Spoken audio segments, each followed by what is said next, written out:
এই বয়সে কেউ বলতে পারবে না, অথচ সেই আওয়ামী লীগের কুখ্যাত সন্ত্রাসীরা নিজেদের কুকীর্তি ডাকার জন্য আমাদের মতো ক্লিন ইমেজে যারা ছিল তাদেরকে অস্ত্র ব্যবসায়ী বানাই দিল। ওই নির্বাচন কেন্দ্রিক শুধু অস্ত্র আমার নামে মোবাইল ট্যাগিং এ দেয় নাই, আরো একটা সাধারণ তালিকা হয়েছিল, সেখানে আমাদের আবুল হাশেম মেম্বার কাকা সহ, আমাদের এই নুরুল আমিন ভাই সহ, আমাদের নজির ভাই সহ আমরা যারা ছিলাম দিঘিরপাড় কেন্দ্রিক, সেখানে 15 জনের একটা তালিকা দেওয়া হয়েছে এবং সেখানে আমাকে প্রদান করা হয়েছে। তো আমি বলছি ফেটুয়া বাহিনী তোমরা যেন আসামি করবে, আমার এক করছো, আমার আপত্তি নাই, এক দিছো ভালো হয়েছে।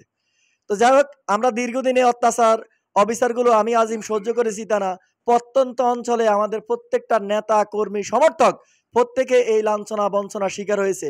আজকে সময় এসেছে জবাব দেওয়ার।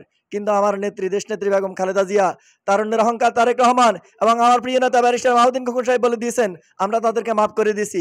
বিএনপি প্রতিহিংসার রাজনীতি করে না, বিএনপি প্রতিযোগিতার রাজনীতি করে। আমরা সেই প্রতিযোগিতার রাজনীতি করি।